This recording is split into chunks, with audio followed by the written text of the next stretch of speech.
Hello everybody. My challenge is then to wake you up after a very nice lunch. My name is Irene Norstedt. I'm the head of Innovative and Personalized Medicine Unit in DG Research and Innovation of the European Commission. So I will approach this much more from a research policy side and try to show you a little bit of what we are trying to do at European level to progress this area. So we talk about personalized medicine because we prefer to have a quite holistic approach and including genomics into the toolbox that we are using together with other types of diagnostic tools in view of providing much better care for patients, both in terms of defining good therapeutic strategies, but also in view of prediction and prevention of disease.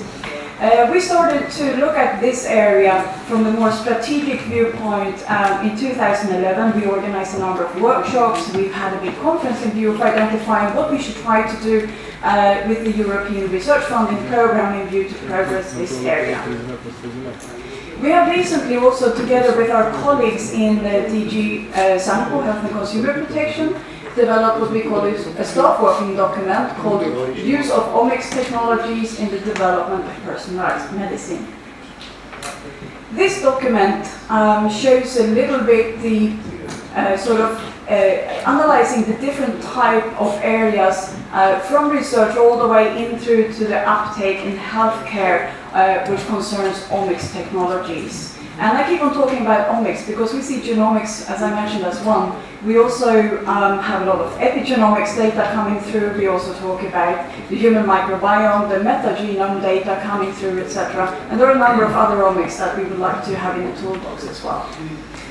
So we, in this report, we look at sort of what are the research challenges, what are the issues, etc. Also explain the recent developments in the EU legislation for placing medicinal products and medical devices, in particular the in vitro diagnostics, onto the market, and also the various factors affecting the uptake of personalized medicine in healthcare systems. This is a report that would like to sort of just present the state of the art today. It does not really show any new policy initiatives, etc., because we feel that the system that we have in terms of the legislation, we have a lot of new parts of legislations which are currently on the table or have just been decided by the European Parliament and the Member States. I'm talking about the clinical trials directive, which now has become a regulation, and we also have the in vitro diagnostics regulation on the table for discussion, and we believe that there are components of those that will facilitate this area to move forward. When we talk about these areas, as I mentioned, we're trying to look at the whole system from the basic research, the basic data gathering, all the way up to the uptake in healthcare and the experience of the patients. And this is an approach that we have taken. And what we try to do whenever we organize meeting and do something is to include representatives of this whole innovation cycle in the discussions, because we have seen the vocabulary that we are using between different groupings and the different sort of background we come with is very fruitful in the discussions. And to really move this area forward in a solid way, we believe that we need to have all the actors around the table when we look and discuss what we should at least use the European research funding for. So some of the key barriers that we have seen and that we are trying to address, as I mentioned, one of them is definitely the breaking barriers in speaking the same language. There is a huge discrepancy in how we use different wordings, etc. And this is a very, very important area to bring people together and to work together. Generating knowledge and developing the right tools, and this is an area where we have focused tremendously over the last years, particularly in large international research consortia, is to develop pre-analytical standards, standards for collecting data, standards for sharing data, standards for consent, and we'd like to operate in the international arena together with research funders from across the globe when we go into investments into these areas.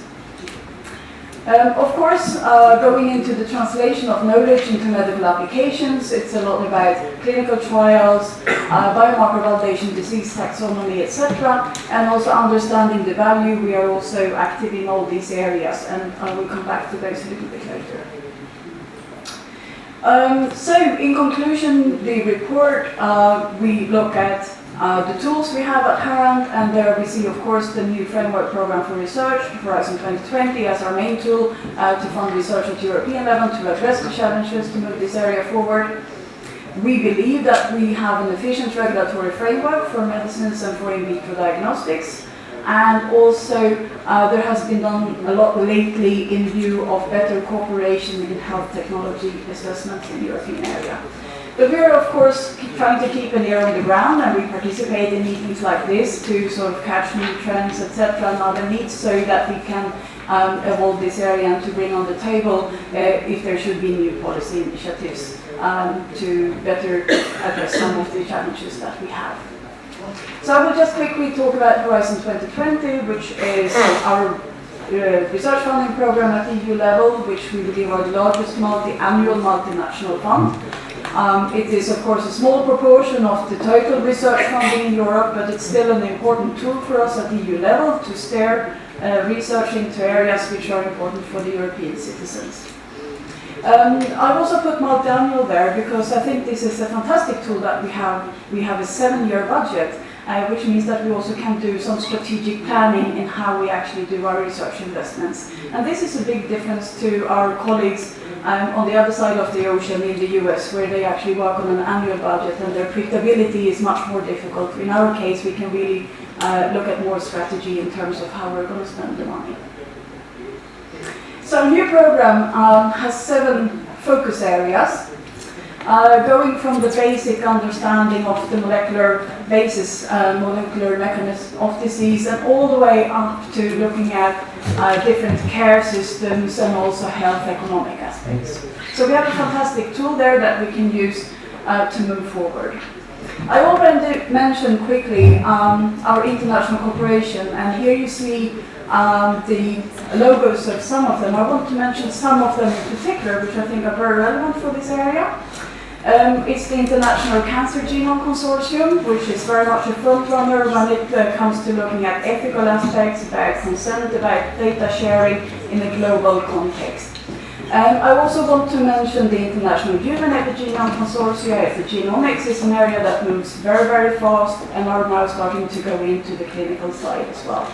And we have, of course, the International Rare Diseases Consortium, and I know some of you in the audience here are also active into this consortia, which I believe is the biggest collaboration we have, with some 40 partners from 4 continents, which are putting together our research programs and competences around the globe to, in view of being able to diagnose most rare diseases by 2020, and also to have 200 new therapies for rare diseases by 2020.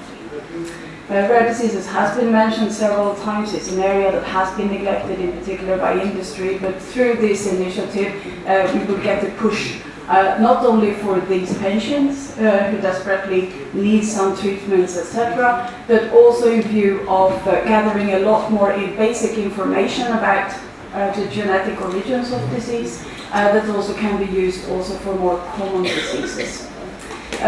In the context of IRDIX, there's a lot of work also going on what we would call clinical bioinformatics, where we start to plug together the genetic information together with the electronic health records. And to do this in a very efficient and productive way, we need to have common ontologies. So there is a lot of work going on in looking at what type of ontologies are you going to use when you start to collect this data so that it actually is useful.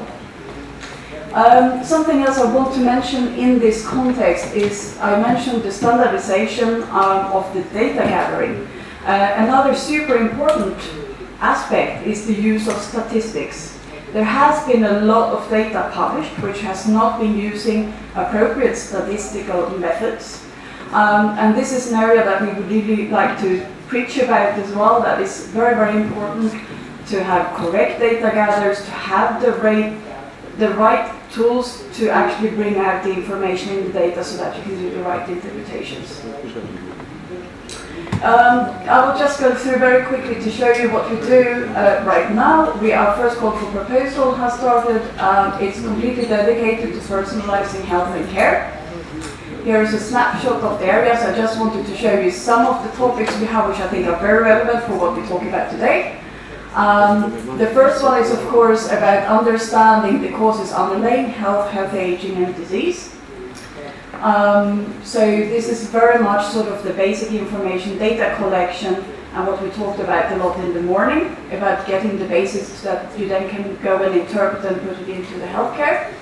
And here is, I would say, our first time that we actually go with starting to translate the omics into screening programs. And I'm not only talking about genetics, but also the use of other type of omics in view of health promotion and disease prevention. So this is an area that we're going to focus a lot more in the coming years, because we see that this is an area that industry may not be so interested in, and where we as a public funder will have a much bigger role to go out and look at data in this context. Biomarkers, there are thousands of biomarkers being published, every week, every month, and therefore it's a very, very important area. So we are having a specific effort to go into the clinical validation of biomarkers. This will also be a requirement in the proposed in vitro diagnostics regulation, that before you have new diagnostics coming to the market, you will need to show that you have a clinically validated biomarker for those tests. So we will make a special effort for there. And then I also heard piloting mentioned this morning, and we also have openings here. We would like to go in and see personalized medicine and genomic medicine being rolled out into healthcare in an integrated way, also including the health insurers, the clinicians, the patients, and also to look at the health economic data, because there is a lot of work that needs to be done in building the evidence of the cost benefit of this area. So I will leave it at that. I could speak for the whole hour, but I only have 5 minutes. I hope I stayed in there, and thank you very much for your attention.